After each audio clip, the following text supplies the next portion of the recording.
ایک جو ہے اچھی وفاق کی طرف ہم جائیں گے تو یہ مسئلہ ختم ہو جائے گا. سب سے بڑا مسئلہ یہ ہے کہ حقیقی وفاقیت نہیں ہے. اگر یہاں پہ پارٹیسپیٹری فیڈرلزم ہو, آپ ہر چیز میں فیڈریٹنگ یونٹس کو اعتماد میں لو اور ایک معاملہ طے کرو, ڈسپیوٹ لیں گے. اب ڈسپیوٹ کیا ہے؟ فرض کرو ہم کہتے ہیں ریکو ڈک ہے یا جو مائنز ہے وہ 18ویں ترمیم سے پہلے بھی صوبوں کے پاس تھا, اس کا کوئی وفاق سے سروکار نہیں تھا. ابھی انہوں نے کوئی نیشنل انویسٹمنٹ فورم بنایا ہوا ہے, اس کے ذریعے جو ہے انکروچمنٹ کر رہے ہیں, لوگوں کو الاٹ کر رہے ہیں. تو آپ جو مقامی آبادی ہے اس کو جب آئسولیٹ کرو گے وہ ہر سطح پہ ایک ناراضگی کا فضا پیدا ہو جائے گا. مسئلہ یہ ہے. بالکل ڈاکٹر صاحب, آپ پارلیمنٹ میں بھی رہے تو قوم پرست پارلیمنٹ میں اپنی بات منوانے میں کیوں کامیاب نہیں ہوئے فیڈریشن سے, جو اسلام آباد میں راول پنڈی میں طاقتور لوگ ہیں؟ مسائل کہاں ہے اور اس سائڈ پہ کتنا قصور ہے قوم پرست جماعتوں کا؟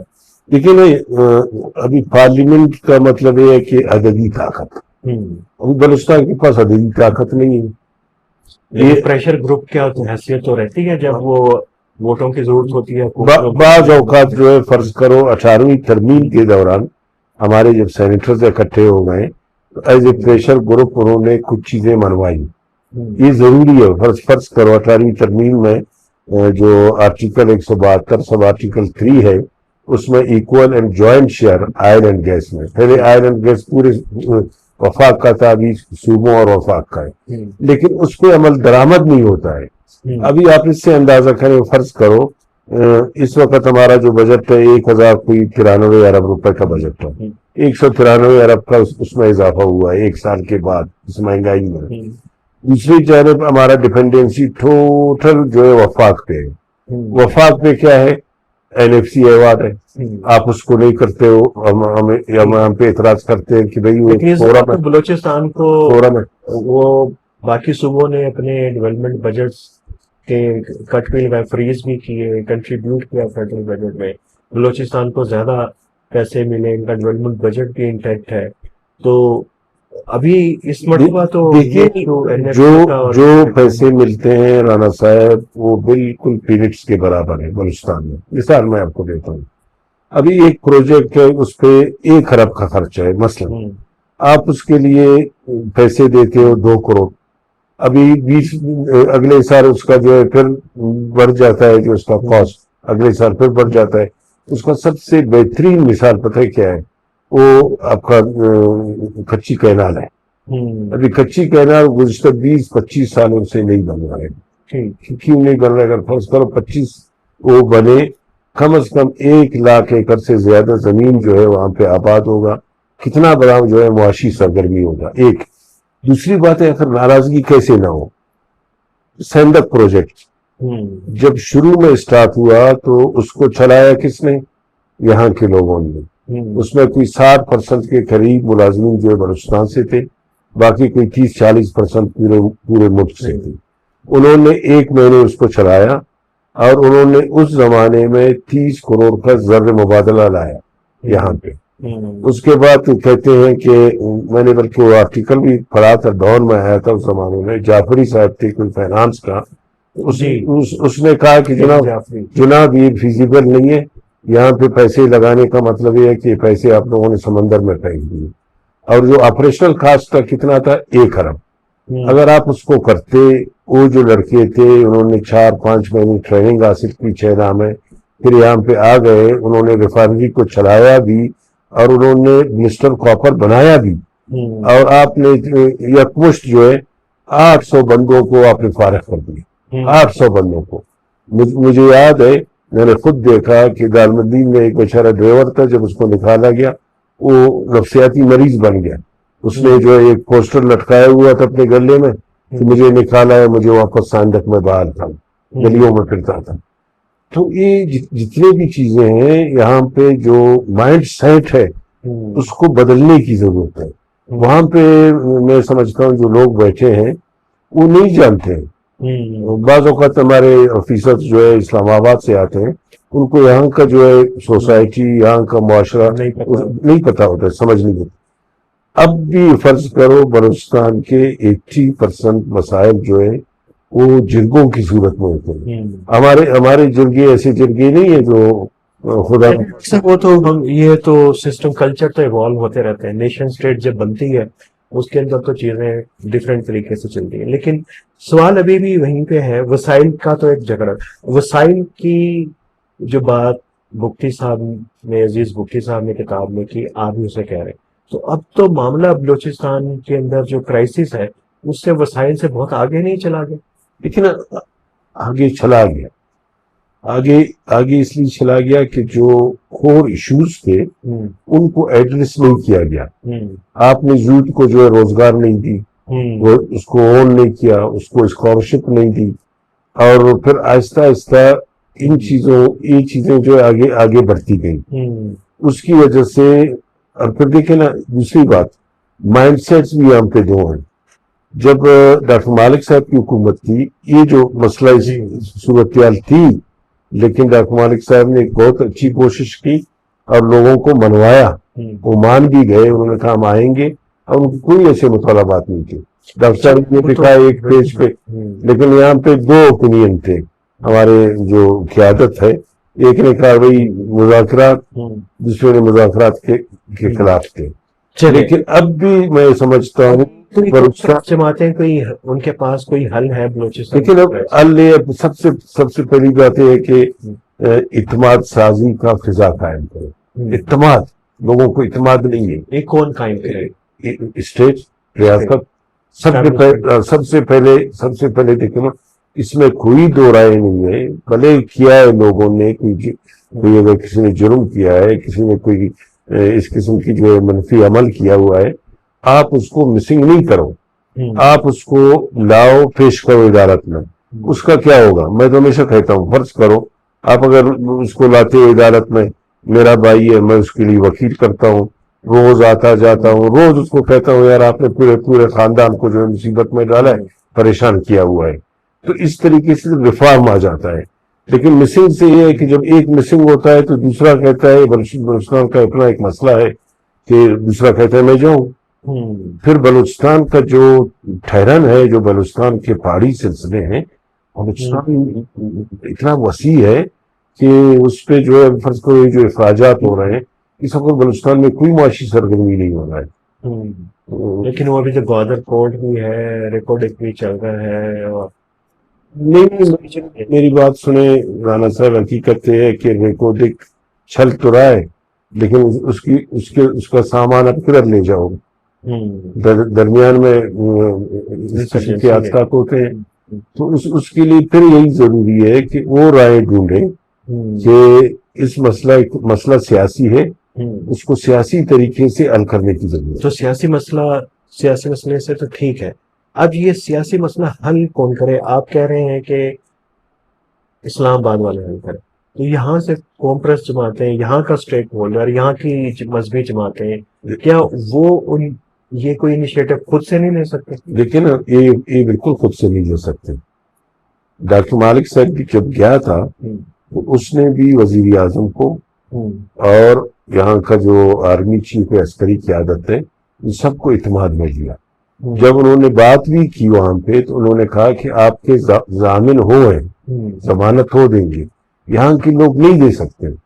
یہاں کے لوگ جائیں گے، فرض کرو اگر کوئی اچھا سا انیشیٹو ہو، کوئی گارنٹی ہو، یہ ایک وفد جائے، خانہ خراب وہیں پہ ہے لندن میں، اس سے ملے، دوسرے جو لوگ ہیں ان سے ملے، ان کی باتیں، ان کی گریوینسز ہیں ان کو سنیں، اور ان کو ایک گارنٹی دے دیں کہ بھائی ہم آپ لوگوں کے یہ مسائل حل کریں گے.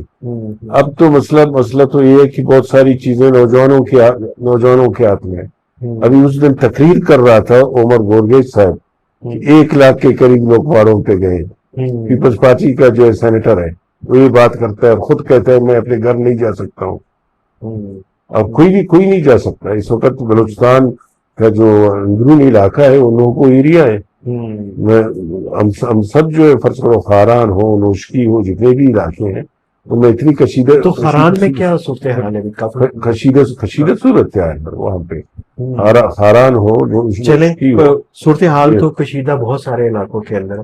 تو اس وقت سیاست کرنے کی گنجائش کتنی ہے؟ سیاست سے مراد کیا سیاست یہ اسمبلی کی سیاست نہیں، اسٹیٹمنٹ کی سیاست، عوام کے ساتھ میل جول، وہاں پہ کوئی ایکٹیویٹی، سیاسی سرگرمی، اس کے لیے کتنی سپیس رہ گئی ہے خانان گاؤں؟ دیکھیں نا، میں آپ کو حقیقت یہ بتاؤں کہ جو پولیٹیکل لوگ ہیں، ہم لوگ ہیں، ہمارا اسپیس بہت ایکسکیوز ہو گیا ہے، بہت کم ہو گیا ہے۔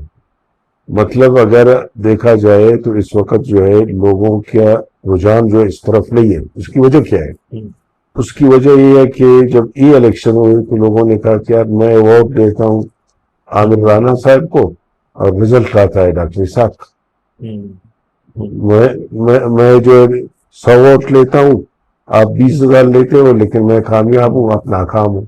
دیکھیں، بنیاد جو ہے وہ جمہوریت ہے۔ ہم نے جو جمہوری جو ہتھیار ہے، جو ٹول ہے، ہم نے ہمیشہ اس کو سبوتاش کیا، نمبر 1۔ دوسری بات یہ ہے، ہمیں تو شکایت ہے بڑی جماعتوں سے، کانفرنسوں، کیونکہ ہمارا اتنا سے نہیں ہے۔ میں نے کہا کہ وہاں پہ عددی قوت چاہیے، وہاں پہ آپ کو ایک اسٹرانگ لابی چاہیے، جب آپ کو ضرورت ہو تو منتیں بھی کرتے ہیں، اگر ایک سینیٹر کی ضرورت ہو تو جہاز میں بھی آتے ہیں، منتیں بھی کرتے ہیں۔ چلیے ڈاکٹر صاحب، لیکن دوسری بات یہ ہے کہ ہمیں شکایت یہ ہے کہ دونوں جماعتوں نے میثاق جمہوریت کیا، اس پہ عمل نہیں کیا، مصلحت پسندی کے شکار نہیں ہو سکتا ہے۔ ہم نے دنیا کی تاریخ دیکھی ہے، دنیا دیکھ رہے ہیں، ان قوموں نے ترقی کی ہے، وہ ملک آگے گئے ہیں، وہاں پہ جمہوریت جو ہے وہ بڑھتا گیا ہے، پھلا پھولا ہے جمہوریت کی جو بنیادی ستون کیا ہے؟ وہ آئین ہے۔ اب فرض کرو آئین پہ بھی عمل درآمد نہیں ہو رہا ہے۔ اب سن رہے ہیں کہ جناب 28ویں ترمیم آ رہا ہے، وہ 18ویں ترمیم کو جو ہے سبوٹیج کریں گے، بہت سارے وزارتیں واپس اسلام آباد کو دیں گی۔ یہ اچھا عمل نہیں ہے۔ آپ صوبوں کو امپاور کرو۔ پاکستان کا ڈائیورسٹی، رانا صاحب، اس کی خوبصورتی ہے۔